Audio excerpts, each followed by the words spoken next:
Hello la team, est-ce que vous vous êtes déjà demandé, j'aimerais bien savoir comment sonne la démo que j'ai fait il y a 6 mois avant de mettre tous les effets de mix, de rechanger les instruments, etc. J'ai la solution pour toi. Aujourd'hui, je te montre comment personnellement je gère mes sauvegardes de sessions Ableton. Ça peut aussi marcher avec FL Studio, Logic, etc. Il y aura besoin de quelques ajustements, mais en tout cas, moi je vais vous montrer sur Ableton. Pour ça, on va utiliser un outil qui est beaucoup utilisé par les développeurs qui s'appelle Git. Et pour que vous compreniez bien comment ça marche, je vais d'abord vous faire une petite présentation type PowerPoint et ensuite je vous ferai une démonstration. C'est parti pour la présentation. Let's go!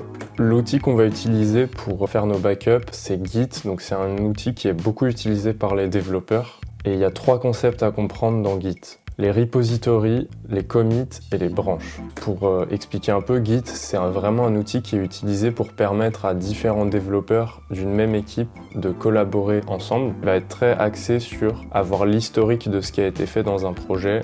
Le premier concept à comprendre, c'est le concept de repository. Vous pourrez voir le terme dépôt en français. Donc, dans le contexte du développement logiciel, un projet, ça va être en général du code source et d'autres types de fichiers. On va prendre l'exemple simple d'un site web. Par exemple, YouTube correspond à un repository avec dedans plusieurs fichiers qui peuvent contenir du code source, des images ou d'autres types de fichiers, des artefacts. C'est vraiment ce qu'il faut comprendre de base. Un repository, c'est un projet, que ce soit dans la musique, que ce soit dans le développement web. Le deuxième concept à comprendre, c'est les commits. Les commits, c'est vraiment ce qui va constituer l'historique du projet. C'est un peu, si vous voulez, comme un snapshot qui dit à un instant T, on en est là, ou plus exactement, à un instant T, tel fichier a changé, tel jour à telle heure, et c'est telle personne qui l'a fait. Un commit, c'est constitué de différentes informations. Ce qui a changé, donc en général, ça va être les fichiers qui ont changé. Telle ligne a été enlevée, telle ligne a été ajoutée, etc. La date, l'auteur du commit, un message et un ID unique pour pouvoir distinguer tous les commits de manière totalement unique. Je vous propose de mettre pause et de regarder ça. C'est un exemple pour vous montrer les commits dans un repository. On va prendre l'exemple d'un site web, voilà, un site marchand. Le premier commit, c'est la première version du site web. Donc la personne a suivi un tutoriel, a mis les premiers fichiers, ça commence à marcher, voilà. Ensuite, elle a fini sa journée de travail, elle va faire un commit et committer tout ce qu'elle a fait et mettre un message qui va être première version du site web. Le deuxième commit, ça va être par exemple le lendemain quand elle revient travailler, elle relance son site web, elle voit qu'il y a des bugs, etc. Donc elle va résoudre des bugs et à la fin de la journée, elle va faire un commit qui s'appelle résolution des premiers bugs. Voilà, le site marche bien, on s'approche du Black Friday. Une semaine plus tard, disons, il faut configurer le site d'une manière particulière pour le Black Friday parce qu'il va accueillir plein d'utilisateurs. Donc on passe le site en configuration Black Friday. Et quatrième commit, 3 jours après le Black Friday, on enlève la configuration Black Friday. Donc ça, c'est vraiment pour vous donner le cas typique à quoi servent les commits. En fait, c'est pour vraiment identifier ce qui a changé, pourquoi on l'a changé, etc. Petit spoil, dans le contexte de la MAO, nous, comment on va pouvoir utiliser cet outil? On va pouvoir l'utiliser pour mettre en fait les différentes étapes de la création de la chanson. Donc par exemple, commit numéro 1, première démo de la chanson. Commit numéro 2, ajout d'une ligne de basse. Commit numéro 3, changement de l'instrument principal. Commit numéro 4, ajout d'une reverb. Et on va vraiment pouvoir avoir comme ça l'historique de tout ce qui s'est passé dans le projet, ce qui est quand même assez pratique.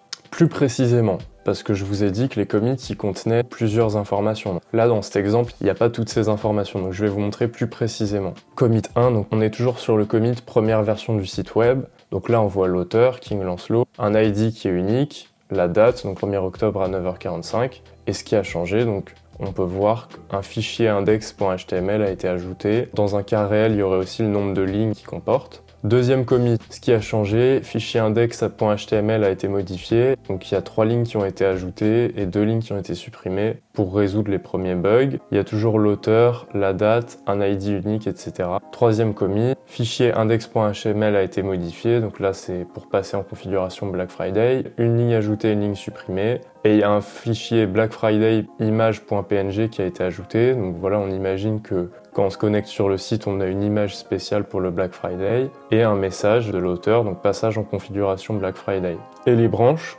c'est le dernier concept que je dois vous expliquer. Souvent, dans les projets de développement logiciel, il y a plusieurs développeurs qui travaillent ensemble sur un même projet. Et vous vous doutez bien que s'ils faisaient en même temps tous des commits au même endroit, sur le même historique, ce serait un petit peu compliqué, ils pourraient un peu marcher sur leur plate-bande. Donc ce qui se passe, c'est qu'il y a des branches en fait qui sont créées par développeurs. Donc en général, on a la branche principale qui s'appelle master ou main, et il va y avoir des branches par utilisateur pour le temps où ils vont travailler dessus. Et ensuite, une fois qu'ils ont fini leur travail, ils vont rapatrier leurs changements dans la branche master. C'est vraiment pour permettre à plusieurs versions d'un même projet de coexister. Donc moi, la démo, je vais vous montrer deux cas de figure. Donc le premier cas, il est simple, c'est pour revenir à un point précis dans l'historique. Par exemple, on a fait une première démo de la chanson, on a ajouté une ligne de basse, on a changé l'instrument principal, on a ajouté une reverb. Une semaine après, on trouve que ça sert à rien, ça apporte rien au morceau d'avoir ajouté la reverb et d'avoir changé l'instrument principal. On veut juste revenir au point où on en était, l'ajout de la ligne de basse, ça nous va très bien. Donc on revient à un point précis. C'est la première chose que je vais vous montrer. Et le cas un peu plus compliqué, mais qui personnellement est le plus fréquent, c'est celui que j'utilise dans vraiment 99% des cas, c'est récupérer juste ce dont on a besoin, mais garder tout ce qu'on a fait entre temps. Je m'explique. Donc là, on est dans le même cas, première démo de la chanson, ajout d'une ligne de basse, changement de l'instrument principal, ajout d'une reverb. On veut récupérer quelque chose dans le commit 2, par exemple, on avait mis un effet spécial sur la ligne de basse qu'on a changé entre temps. Mais on veut garder ce qu'on a fait entre temps. Par exemple, avoir changé l'instrument principal, ça a totalement changé la sonorité du morceau. Ça, c'est le cas le plus fréquent et je vais vous montrer également. Petit disclaimer, ne tapez jamais une commande si vous ne savez pas ce que vous êtes en train de faire, et ça vaut de manière générale, ou si vous n'êtes pas sûr. Vous pouvez casser ou perdre votre projet, donc faites attention, essayez de maîtriser ce que vous faites dans votre terminal. Et deuxième disclaimer, donc c'est la méthode que j'utilise, il y en a peut-être des meilleures, dites-moi en commentaire ce que vous faites. Et troisième disclaimer que j'ai oublié, pour FL Studio, Logic, etc., il y aura peut-être des ajustements à faire parce que les projets sont pas gérés de la même manière. Je sais que dans Ableton, le point ALS, donc qui est l'équivalent du point FLP dans FL Studio, il est dans un dossier, ce qui est plus simple pour Git. Alors que les FLP, je crois que tu peux avoir plein de FLP à côté dans le même dossier, ce qui est un peu différent. Donc là, après, je vous ai mis quelques commandes et c'est parti. Ok, du coup, la première étape, ça va être de créer un projet. J'ai récupéré un instrument que j'avais dans un autre projet. On va essayer de voir si on peut faire quelque chose. Ok, très bien. Je crois que j'ai ma boucle, donc je vais dupliquer. Je vais balancer ça en audio.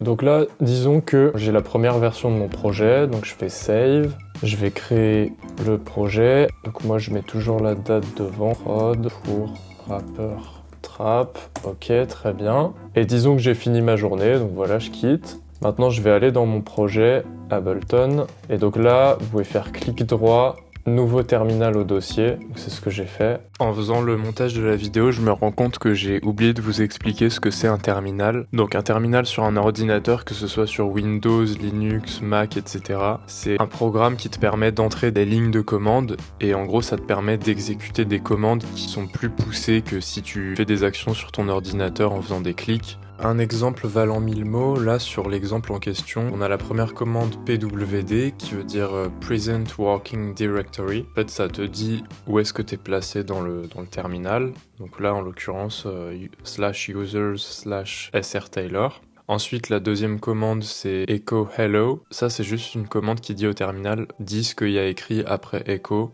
Donc c'est pour ça que juste après le terminal il répond hello. Vous avez compris, donc c'est vraiment pour exécuter n'importe quelle commande que vous voulez faire sur l'ordinateur. Je peux faire un ls. ls, c'est la commande qui vous montre les différents fichiers qu'il y a dans un dossier. Et donc là, je vais faire git init. Ah oui, j'ai oublié de vous dire, vous devez d'abord installer Git pour pouvoir faire ça. Donc vous pouvez aller sur le site de Git, gitscm.com. Sur Mac, vous pouvez l'installer simplement en tapant cette commande. Sinon, si vous avez brew, vous pouvez faire brew install git. Et après, je vous laisse voir selon votre système d'exploitation comment l'installer, mais c'est vraiment assez simple. Donc là, voilà, j'ai initié mon Git repository. Donc là, c'est pour revenir à la démo, on est à ce moment-là. Donc là, j'ai créé le repository en local. Et là, je vais ajouter dans mon commit mon projet Ableton. Donc je fais git add, ça ne crée pas déjà le commit, ça dit dans le prochain commit, il y aura ce fichier qui sera pris en compte. Donc là c'est bon, je vais faire git commit m, première version de la prod. Ok, très bien. Donc là on va dire le deuxième jour. Donc on vient retravailler sur le projet et disons qu'on a envie d'ajouter des drums. Ok, voilà, une petite snare. Ok, donc là j'ai ma boucle.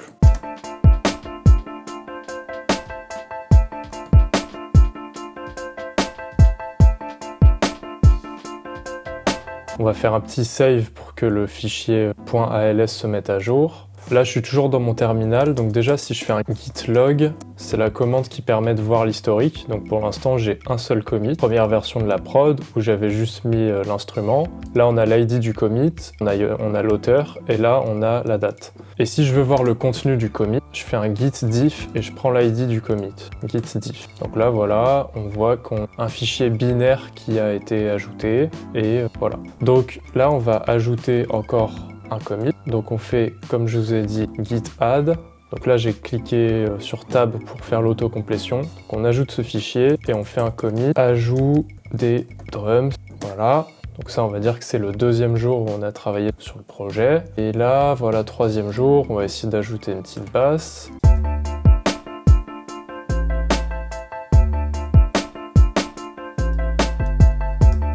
Donc je fais save et je vais encore faire un autre commit, ajout d'une ligne de basse. Donc là, on commence à avoir un historique qui ressemble à quelque chose. Première version de la prod, ajout des drums, ajout d'une ligne de basse. Très bien. On va faire le cas que je vous ai dit avant. On va changer l'instrument principal.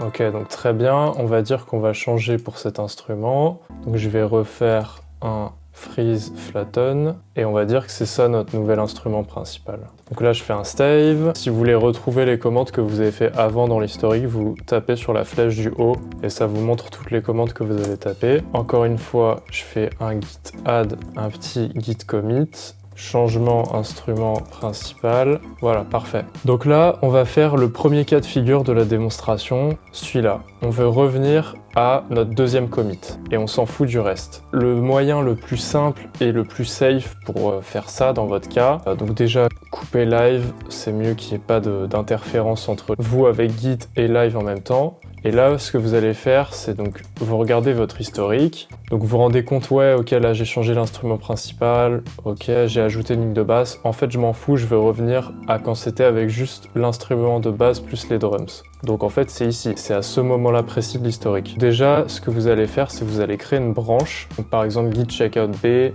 retour démo. Ça crée une branche qui s'appelle retour démo et ça vous place automatiquement dessus. Donc si je tape git branche, vous voyez là, il y a main qui est la branche principale et là, il y a la branche retour démo où je suis placé. Et là, ce que je vais faire, c'est une commande qui s'appelle git reset-hard sur le commit en question. Attention, cette commande, encore une fois, c'est une commande destructrice parce qu'elle détruit tout ce qu'il y a au-dessus en fait dans l'historique. Donc ne faites ça que si vous savez ce que vous êtes en train de faire. Et moi personnellement, je préfère le faire sur une branche, comme ça je suis sûr que j'ai pas de soucis sur la branche main. La branche main elle reste pareille et si j'ai fait une bêtise, je peux retourner dans l'état où j'étais avant. Là vous faites git reset-hard, voilà. Donc si vous faites un git log, vous allez voir que vous êtes revenu à ce moment-là dans l'historique. Donc il n'y a plus la ligne de basse et le changement de l'instrument. Et si vous réouvrez votre projet, vous allez voir que ça nous a bien remis au bon endroit. Donc là vous voyez,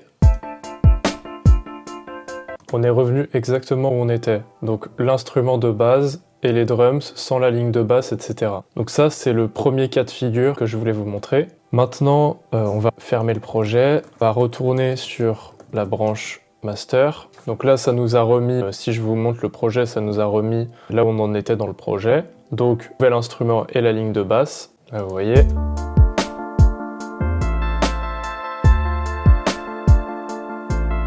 Donc c'est parfait. On fait la deuxième démo, on est au commit 4 et on veut récupérer quelque chose qui était dans le commit 2 tout en gardant ce qu'on avait dans le commit 3. Vous allez copier votre projet, vous allez dans votre projet live, vous dupliquez votre projet, donc là vous l'avez à l'identique Et là, vous faites nouveau terminal au dossier. Donc là, vous êtes dans un projet dupliqué, c'est pas trop grave. Si vous faites des conneries, vous pourrez le récupérer sans souci. Donc là, log, on a bien nos 4 commits. Et nous, on veut récupérer l'instrument de base qu'on avait encore dans ce commit-là. Donc ce que je vais faire, c'est je vais faire un git reset-hard sur ce commit-là. Donc ça me place au bon endroit. Je vais l'ouvrir. Donc là, c'est bien l'instrument que j'avais de base. Parfait. Donc là, je fais copier et je vais ouvrir l'original. Vous pouvez renommer le point .als, comme ça vous êtes sûr duquel est l'original et duquel est la copie. Donc vous allez là. Et là, vous pouvez faire paste et ça vous copie du coup l'ancien instrument. Voilà, c'était tout pour la démo. Et une fois que vous avez fini, donc là vous faites save, vous pouvez quitter et maintenant vous pouvez supprimer la copie qui ne sert plus à rien. Et là, bien sûr, du coup vous faites un nouveau commit avec git add comme d'habitude, git commit, un petit message, récupération de l'ancien instrument. Voilà.